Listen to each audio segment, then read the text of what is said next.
low violin hum. A woman's whisper cuts through static. They said the twins could feel each other's pain, even when they sinned. In the dust-choked farmlands of Alabama, two sisters shared everything. A home, a bed, and one man whose soul they owned. When both their bellies began to swell, the whispers in town said it wasn't God who blessed them. It was something much older, and it demanded a bloodline, not a birth. The Caldwell plantation sat 5 miles beyond the last church bell, surrounded by pine trees that seemed to lean inward, as if listening. Alabama, 1841, where heat clung like fever and the air smelled of iron and sweat. Margaret and Marybelle Caldwell were twin sisters, identical in face but opposite in temperament. One soft and sickly, the other sharp and cruel. After their father's death, the plantation fell into their shared control, along with the 73 enslaved souls bound to it. Among them was one man, Isaiah, tall, silent, and rumored to have survived 3 auctions without speaking a word. He carried scars that no one could name, and eyes that did not look away when spoken to. The sisters noticed him first when he lifted a broken horse cart alone, muscles taut like coiled ropes. Neighbors whispered about the twins, how they dressed alike, how they moved in unison, how their laughter stopped at the same moment. But when night fell, a single candle would burn from each of their bedrooms, and Isaiah's shadow would pass between both doors. The land began to change that summer. Milk curdled before dawn. The well water tasted of copper. Crows stopped landing in the orchard. Something beneath the soil was shifting, something old, restless, and aware of what was happening inside the Caldwell home. When the twins awoke one morning to find their reflections weeping in the mirror, tears of blood, Margaret whispered the first forbidden thought. What if God is watching, and he's not angry, just jealous? By late August, the orchard began to rot from the inside out. The peaches split before ripening, black seeds pulsing like living things. Workers whispered that the soil had gone unnatural. They said it was because the sisters slept with the same man, a man whose blood carried something different. Isaiah never spoke. He did as he was told, silently, efficiently, eyes lowered. But one night, a field hand claimed to see him standing in the orchard at midnight, his hands buried wrist-deep in the dirt, whispering in a tongue no one knew. When questioned, Isaiah looked up, and the man swore his eyes reflected 2 faces instead of one. The twins began to change, too. Their skin grew pale despite the sun. They craved salt, then raw meat. They claimed they could hear each other's thoughts, finishing one another's sentences with eerie precision. The local reverend, when summoned, refused to enter the home. He said the air moved wrong in the halls, as if something unseen was breathing beside him. At night, the sisters would sit before the mirror, brushing their hair in rhythm. One would speak, the other would smile, and their reflections wouldn't always match. Sometimes the reflection of Marybelle blinked twice when Margaret only blinked once. When a storm swept through the valley, lightning struck the old family barn, revealing strange symbols scorched into its wooden beams. They weren't carved, they were grown, like the wood itself had tried to write something. No one remembered the Caldwells ever building that barn. No one remembered the land ever being theirs before their father arrived. And somewhere beneath the orchard, something began knocking from below, slow, rhythmic, patient, like a heartbeat waiting to be born. By September, the Caldwell house had gone quiet. No laughter, no hymns, no supper prayers. Just the soft, rhythmic thudding that rose through the floorboards at night, like something large and buried, trying to remember how to move. The servants refused to enter the main house after sunset. They said the walls whispered names. Some swore they saw Isaiah walking barefoot through the halls, leaving muddy prints that led nowhere, vanishing mid-step. The sisters dismissed the stories, though even they began locking their doors. Margaret would wake to find Marybelle standing at the edge of her bed, staring. "I dreamed of you again," Marybelle whispered once, "but it wasn't your body." When morning came, their bed sheets were damp with soil. No one could explain why. On the 10th night of that month, the knocking grew violent. The entire house trembled. A mirror shattered in the hall, and from behind it, the sisters found something, a door. Small, wooden, nailed shut from the inside. No record of it existed in any blueprint. Their father had forbidden that wall to be touched. He'd once said, "Some rooms remember who built them." They pried the nails free and opened it. A smell of wet clay and old blood poured out. Beneath the house lay a tunnel, narrow, root-filled, descending into blackness. Carved into the dirt were the same strange symbols seen in the barn, spiraling downward like a map of veins. Marybelle claimed she heard Isaiah's voice calling from below. Margaret claimed she heard their mother's. They argued, each swearing the voice belonged to someone they loved, until both realized the sound was echoing in unison. They shut the door, but the whispering didn't stop. It never did after that night. By October, the Caldwell plantation was a ghost among the living. Fields lay untended. The cotton rotted on the stalks, heavy with mildew and insects. The twins no longer came to town. Only Isaiah, who arrived wordless at dawn to collect supplies, his eyes sunken, his wrists banded with strange red marks like fresh rope burns. People in the nearby town of Eufaula whispered about the sisters now, that their father's fortune came from a pact, that he'd buried something beneath the orchard long before the twins were born. No preacher dared to visit, and no doctor answered their letters. Even the sheriff refused to ride past the black fence line, saying, "That house don't cast the right kind of shadow anymore." When two field hands vanished, the others fled. They said Isaiah had led them into the tunnel below the house, that he'd spoken for the first time, saying, "Come see where the earth breathes." Only one man returned, days later, eyes rolled white, fingernails packed with dirt, repeating the same phrase. 2 and 1, 2 and 1. Inside the house, the twins had grown bloated, pale, and feverish. Their bellies swelled unnaturally fast. Margaret claimed she could hear 2 heartbeats within her. Marybelle said hers had none. They spent their nights at opposite ends of the hall, listening to the thing beneath the floor crawl closer. One morning, Isaiah was found kneeling in the orchard, motionless. His hands were clasped as if in prayer, his body covered in crawling ants. When the twins ordered him to rise, he spoke at last, in a voice that was not 1 but 2. "You called it. You fed it. Now it wants its own reflection." From that day forward, no one in town said the sisters' names out loud again. The sisters' pregnancies grew monstrous by the second week of October.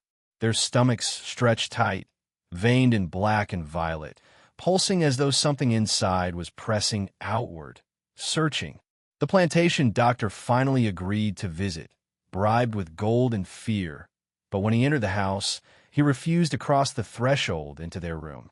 He said the air in there moved like lungs. He saw the wallpaper ripple. When he placed his ear against Marybelle's stomach, he flinched. "That's not a heartbeat," he whispered. "That's 2 voices humming." Margaret grew jealous of her sister's pain, claiming the unborn were choosing between them. She said Isaiah had promised her first, that his blood was sacred, the blood that survived the ships. The words didn't sound like her own, as though someone else was speaking through her.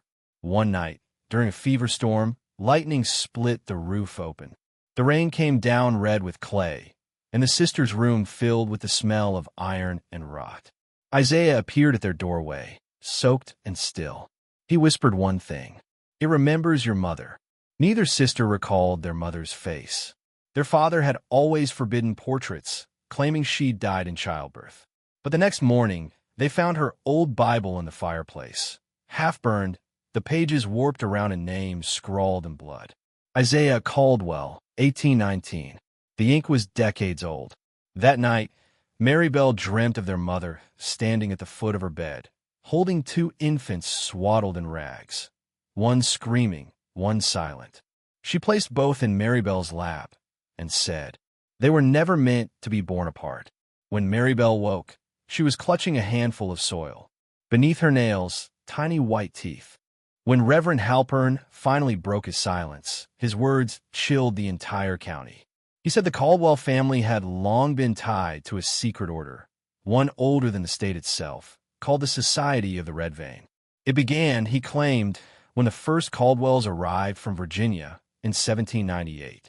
They brought more than money and slaves. They brought a book, bound in something that wasn't leather. Inside were passages written in blood and cipher, promising fruit from forbidden wombs and the mirror made flesh. Only men of twin spirit and single name could awaken it. Isaiah's surname, Caldwell, now stood as a grotesque key. No one knew how a slave could bear the family's name unless he was family. Halpern spoke once in secret to the sheriff, saying the Caldwells had split the same blood twice, that their wealth was drawn from kin sacrifice. A generation before, a Caldwell daughter had given birth to twin girls, and both were marked with the same mole beneath their left eye. That same mark now bloomed on the necks of Margaret and Marybelle. Inside the plantation, the walls bled sap from the timbers. The air reeked of spoiled milk and incense. Isaiah was seen in the chapel ruin behind the orchard, painting symbols with his own blood. When questioned, he said, "I'm not his son. I am his echo."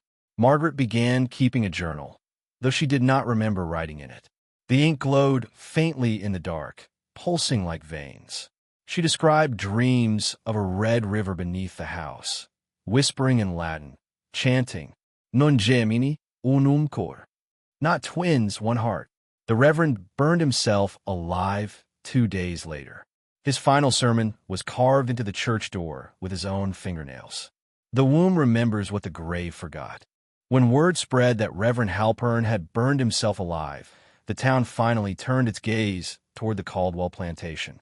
The sheriff organized a small convoy of men, 2 deputies, a priest from Mobile, and a doctor who'd treated cholera outbreaks, to cleanse the property of its madness. They arrived on the morning of November 3rd. From a distance, the house appeared strangled by vines that hadn't been there a week before. The front door stood open, and the air smelled of rusted metal and milk gone sour. The priest carried a silver cross. It began to tarnish before he crossed the threshold. Inside, they found Isaiah kneeling in the foyer, his palms pressed flat to the floorboards.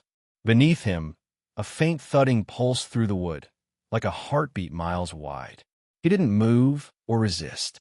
The doctor checked his pulse and recoiled. It was irregular, overlapping, as though 2 hearts were beating inside one chest.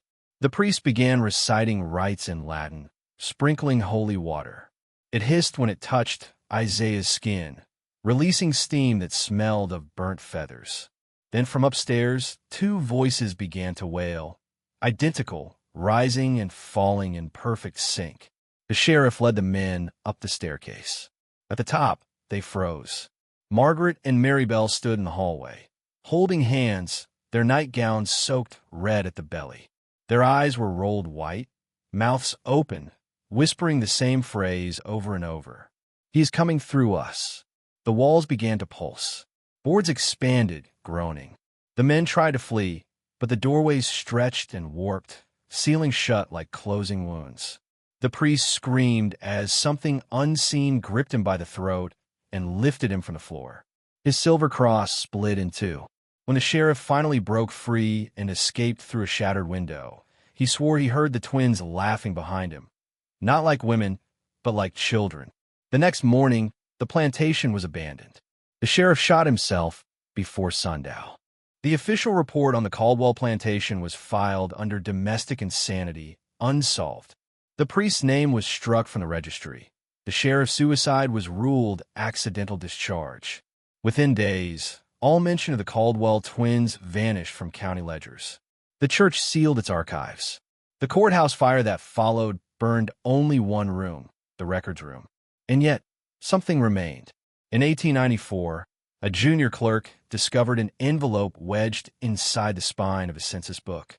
It bore no seal, only a thumbprint in dry blood. Inside were 4 pages of parchment and a single lock of hair, 2 strands braided together, black and blonde. The pages contained witness accounts from that November morning, transcribed in trembling script. The house was alive. The twins were speaking with one tongue. Isaiah bled from his eyes and still smiled. When the priest said the Lord's name, the floor turned red beneath his feet. The clerk brought the documents to his supervisor. Within a week, Both men resigned. A month later, the courthouse archivist was found dead, his hands blackened with ash, as though he'd tried to burn something that refused to burn. That same winter, children in Eufaula began to dream of twins standing in their doorways. They would whisper, 2 in 1, 1 in 2, before vanishing into the dark. By the turn of the century, only one structure remained of the Caldwell estate. The brick foundation of the house, sunk halfway into the soil. But the orchard still stood, and those who wandered close swore they could hear breathing beneath the ground, slow and steady, like something vast sleeping below. A state historian once wrote in a private letter, "We tried to bury their story, but the earth will not take it. It keeps pushing it back up." In 1910, an academic from Boston named Dr. Elias Turner arrived in Alabama. He'd been collecting oral histories of ancestral hauntings for Harvard's anthropology department. But one letter changed his life. A correspondence from an anonymous woman who claimed to be a Caldwell by another name. She wrote, "The sisters are not dead, doctor. They've only divided. One walks by day, one by dream." Intrigued, Turner traveled south and began his research at the county archives. He found nothing. No census records, no birth certificates, no burial plots. The Caldwells had been erased. But Isaiah Caldwell appeared in plantation manifests dating back to 1819, listed first as property, then curiously as custodian. The same man, same name, Unaged for over 2 decades. Locals told Turner the story with trembling lips. How the Caldwell girls were born twice. How Isaiah never died, but stepped into the ground and waited. They warned him never to visit the orchard. Turner, of course, went anyway. He arrived at dusk. The soil was soft and breathing, as if exhaling warmth through the roots. In the center stood the remnants of a tree stump, charred to coal. Embedded in it was a rusted iron shackle, and something half buried beneath it, a human jawbone carved with tiny Latin words. Non Gemini, unum cor, not twins, one heart. That night, Turner stayed in a nearby boarding house. The landlady awoke to his screams. When she entered his room, she found him kneeling before a mirror, bleeding from the nose, whispering to his own reflection. The reflection smiled before he did. He left Alabama the next day without his journal. Decades later, that same journal surfaced in a private collection filled with sketches of the Caldwell twins, drawn in obsessive detail, each labeled with the same note. They share more than blood. They share the soul. Dr. Turner never returned to Boston. The last letter sent to his department arrived 6 weeks after his Alabama trip, written in a hand that grew shakier with each line. He spoke of Isaiah Caldwell as if he were a living entity spanning centuries. I have seen it, or perhaps it has seen me. The twins, they're vessels, not of flesh alone, but of blood and memory, stitched into the soil. Isaiah is both father and echo. The orchard breathes with him. I fear the law itself is complicit. All men in office are guardians of the quiet horror, keeping records falsified, testimonies ignored. I do not know how to leave, for leaving is to carry part of it within me. Within weeks, the letters stopped. Researchers later found the envelopes scorched black at their edges. Turner's belongings vanished from his Boston apartment. Journals, drawings, notes, even his personal bed frame, leaving only a single mirror propped against the wall. When cleaned, it reflected 2 figures standing behind the glass. Twin women, impossibly tall, pale as ash, hands clasped over a single swelling belly. The archives of Harvard confirmed it. No Dr. Elias Turner had ever traveled to Alabama. His letters existed in no official record. But the private collector who owned Turner's final journal swore the ink moved on its own in the dark, spelling warnings in cursive. Do not look. Do not listen. Do not name them. It became clear that the cover-up was more than bureaucracy. Someone, or something, had manipulated history itself. The twins' story was being rewritten, as if the world could forget and yet not erase. Isaiah Caldwell's presence was pervasive but invisible, both master and prisoner. The first and last of a line meant to persist beyond time, feeding the bloodline, feeding the soil, feeding the fear.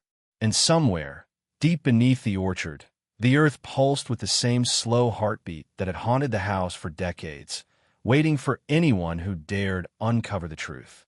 By 1925, whispered stories had begun to emerge among the descendants of Eufaula's oldest families, tales of children wandering alone into the orchard, only to return with eyes glazed, repeating the phrase, 2 in 1, 1 in 2. Local historians quietly called it the ritual of the mirror heart, a practice said to have been handed down from the earliest Caldwells. The idea was simple yet horrifying. A male vessel, chosen by blood, must be shared between twin daughters to unite the souls of the womb. The act was not about passion or desire. It was a precise orchestration, a conduit to extend a lineage that transcended time. Isaiah's role was more than human.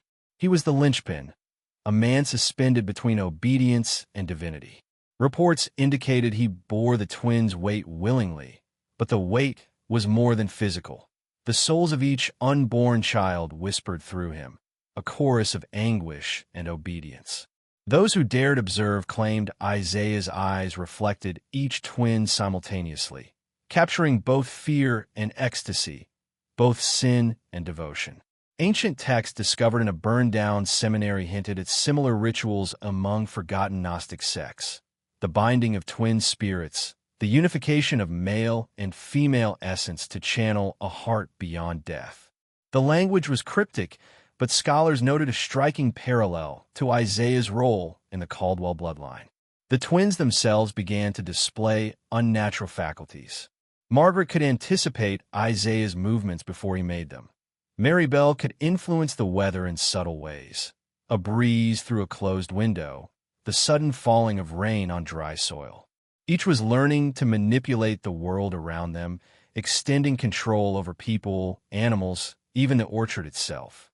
And yet, every moment of their growing power came with whispers, not of their own making, warning them of a price. One evening, Margaret recorded in a hidden journal, "We are not alone. The ground remembers what we do. It waits."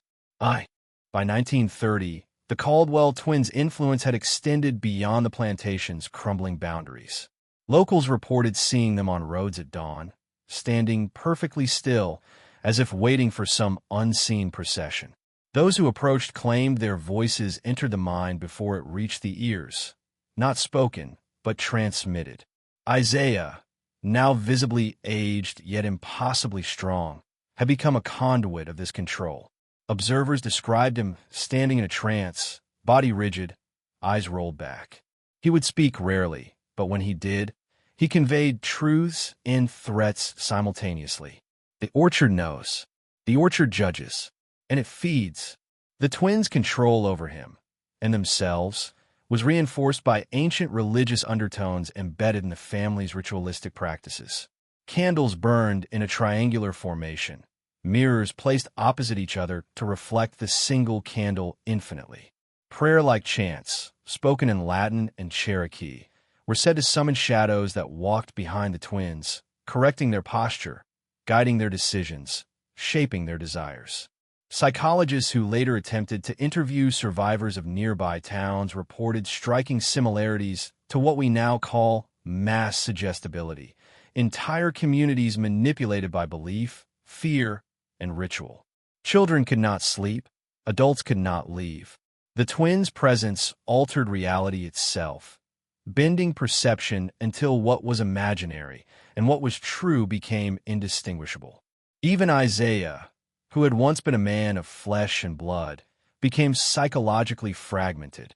In his journals, later recovered but heavily redacted, he wrote, "I'm a vessel. I'm a mirror. I am both, and yet neither. I have forgotten what it is to breathe alone."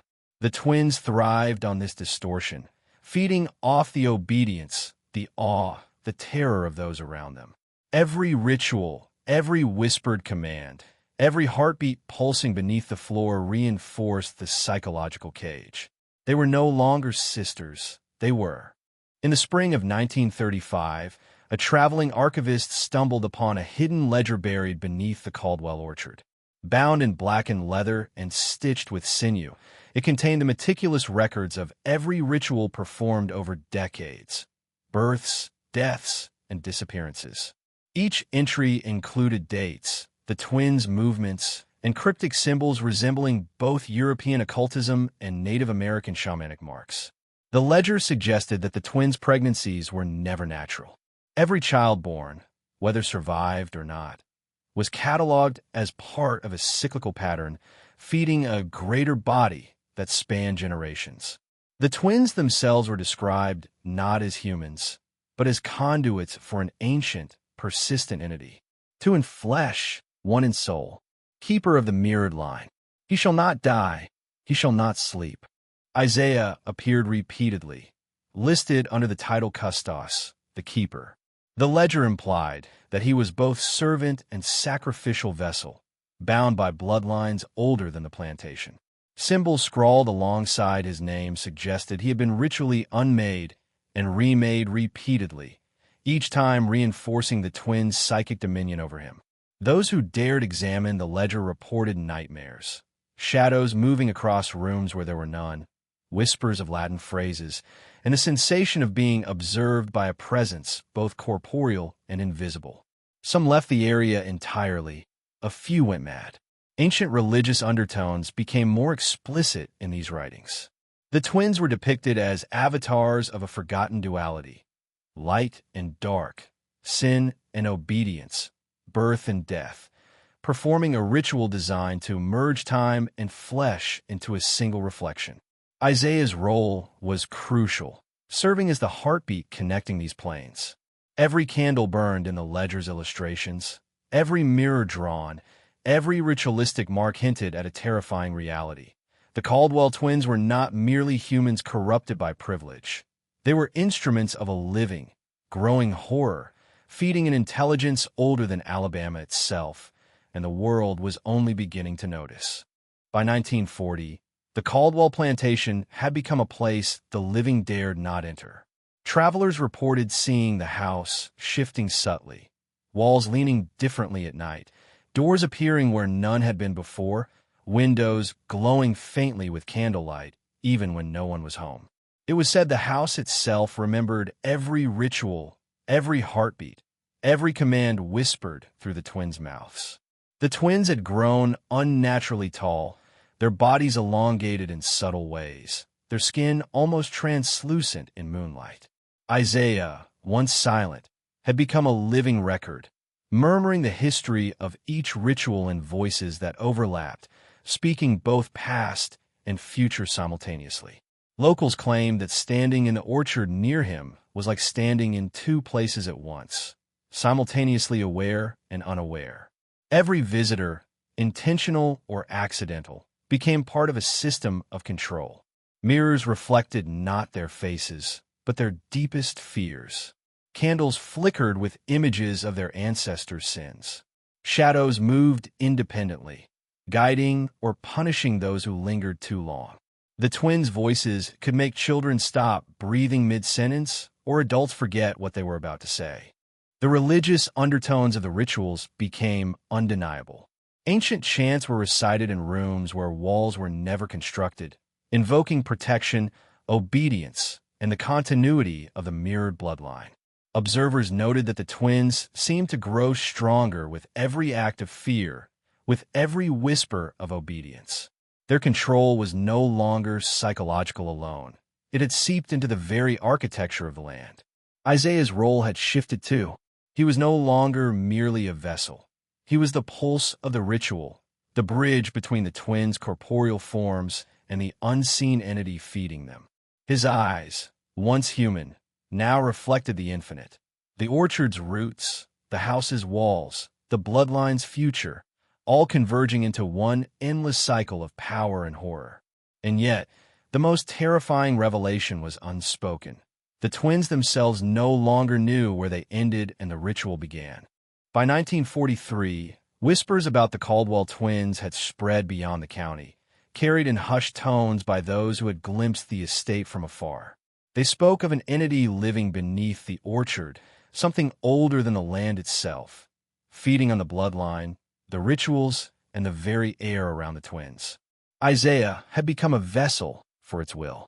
His body twisted unnaturally, a bridge between the living and the hidden force below. Witnesses reported seeing him standing midair in the hallway, his voice splitting into dozens of overlapping tones, each reciting fragments of the same chant. Two bodies, one soul. One soul, two bodies. He remembers. She remembers. All remember. The twins themselves had transcended mere human understanding. They moved as one, spoke as one, and even their reflections no longer matched the physical forms in the mirrors.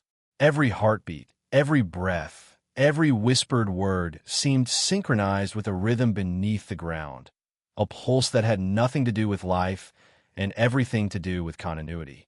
Ancient religious undertones emerged in the few records that survived. The rituals hinted at a duality of existence, a corporeal plane and a shadow plane, connected by the bloodline. The twins were avatars of this connection, conduits through which the entity extended its reach. Isaiah's compliance ensured the cycle remained unbroken, his body a living altar upon which the ritual thrived. Neighbors who had once feared the twins now feared the orchard itself. Children avoided its edge, claiming the trees whispered their names. Animals refused to cross the property. Shadows seemed to bend toward the house, drawn by something unseen. The most disturbing revelation came from a lone scholar who dared to measure the pulses beneath the floorboards. He recorded two heartbeats, one steady, one overlapping, and noted that the rhythm continued even after the twins left the room. He concluded in trembling script, "They're vessels. They are conduits. They're not alone, and whatever lives beneath the soil is patient." The entity was real. It had existed long before the Caldwells and would persist long after. By 1945, the Caldwell orchard had become a place of terror, even among those who lived miles away. Witnesses reported a subtle vibration beneath their feet, like the land itself was breathing. Shadows elongated unnaturally, twisting toward the house, and animals fled in silence, eyes wide with panic.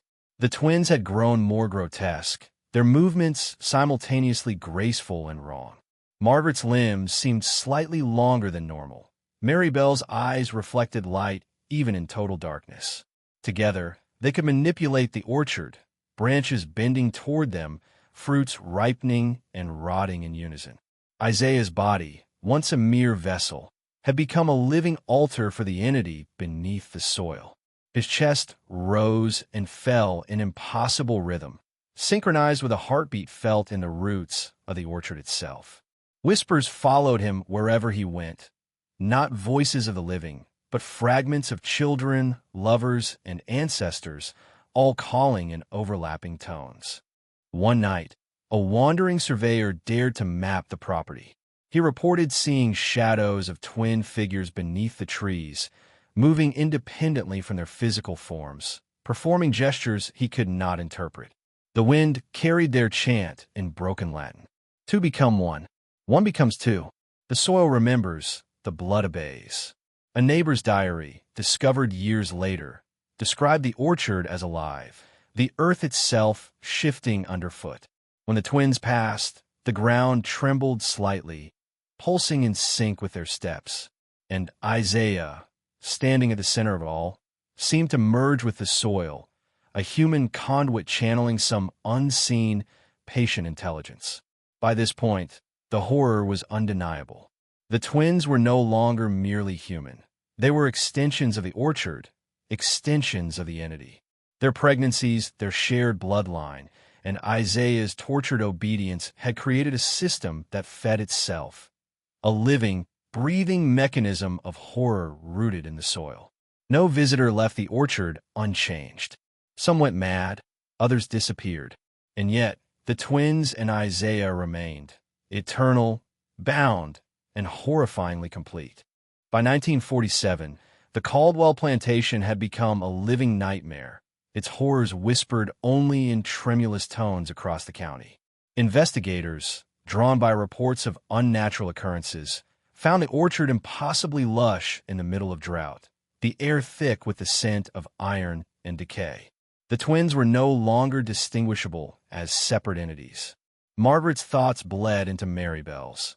Their bodies moved in perfect, grotesque harmony. Visitors claimed to hear two voices emanating from one body, speaking in unison yet conveying multiple intentions. Isaiah, positioned at the orchard's center, now appeared to pulse with the life of the land itself. His veins glowed faintly in the dark, as if carrying not blood, but the very essence of the soil. One observer recorded in trembling notes, "The orchard breathes through them. The twins command the land, and the land obeys." Isaiah kneels in the dirt as though praying to himself. But he is the altar, and they are the priests. The earth beneath the orchard began shifting violently. Roots surfaced overnight, resembling sinews more than plant matter, coiling toward anyone who dared trespass. Some neighbors swore the ground spoke, murmuring secrets of the past, warnings, and promises of eternal servitude to the twins. Even the night sky seemed to bend over the plantation.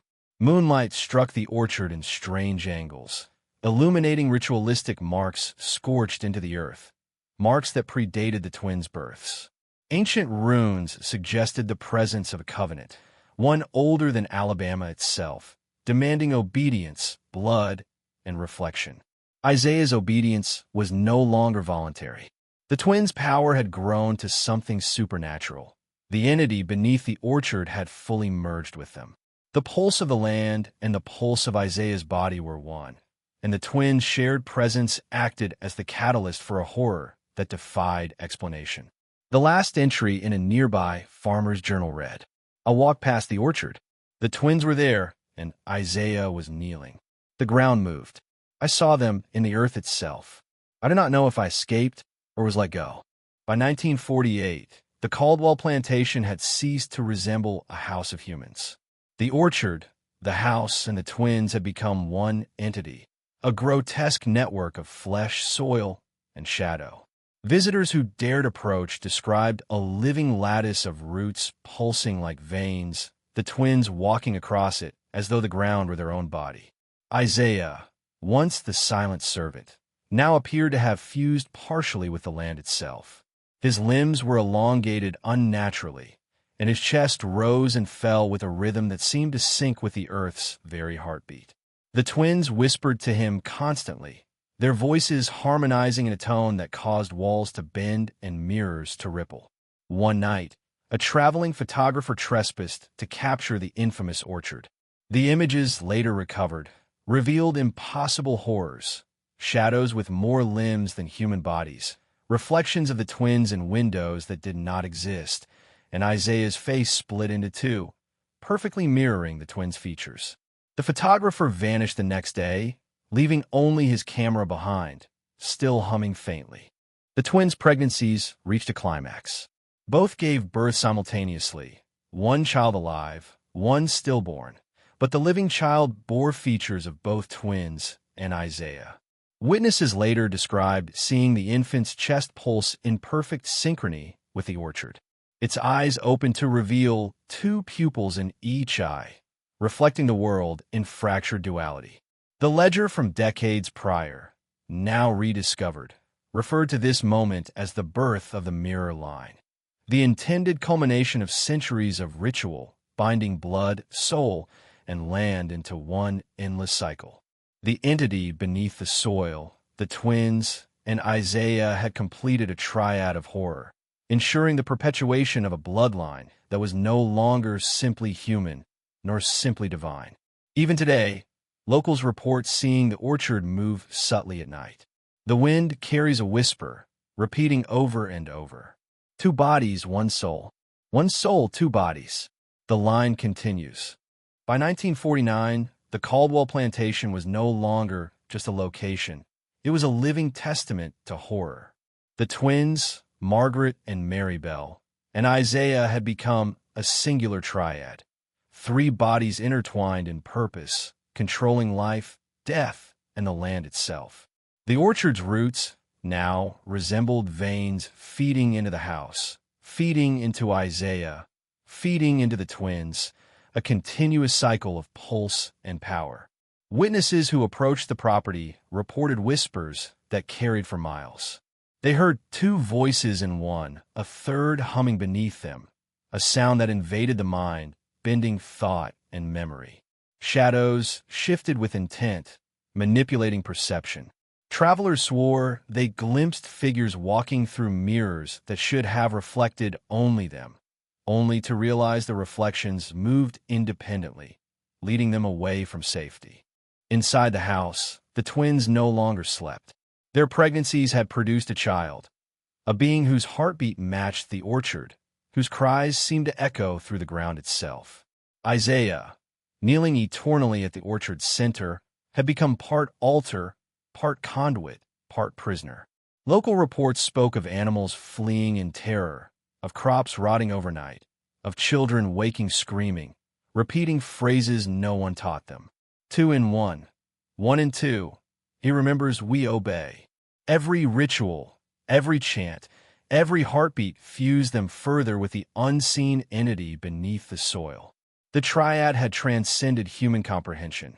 The twins' will, Isaiah's obedience, and the entity's patience had merged, creating a living mechanism of horror. The plantation itself was no longer a building, but a vessel, a sentient, breathing extension of the bloodline and the darkness that fueled it. The world beyond Eufaula could not contain or explain it. Reports were ignored, records were lost or destroyed, and the true nature of the Caldwell horror remained obscured. Yet the land pulsed, a slow, patient heartbeat that persisted into eternity, waiting for the next observer foolish enough to approach. The Caldwell plantation, by 1950, had faded from maps, burned from records, and erased from memory. Yet it remained, alive and patient, waiting beneath the Alabama soil. Travelers who dared near the orchard spoke only in whispers, claiming the ground pulsed beneath their feet as if acknowledging them, as if counting their presence. The twins were never seen again in the daylight. Isaiah vanished too, though some swear they can feel him kneeling somewhere beneath the roots, part human, part earth, forever channeling the entity that had merged their fates. The child of the mirror line, if it survived, is unknown, a secret that may yet wander the orchard, learning the rhythm of its masters, ready to continue the cycle. The locals tell stories, brief glimpses of two pale figures reflected in windows where no house stands, whispers in the wind of a third voice, chanting in Latin. 2 bodies, 1 soul. 1 soul, 2 bodies. No investigator, no historian, and no priest could reconcile the events. Every attempt to record or preserve the truth was thwarted.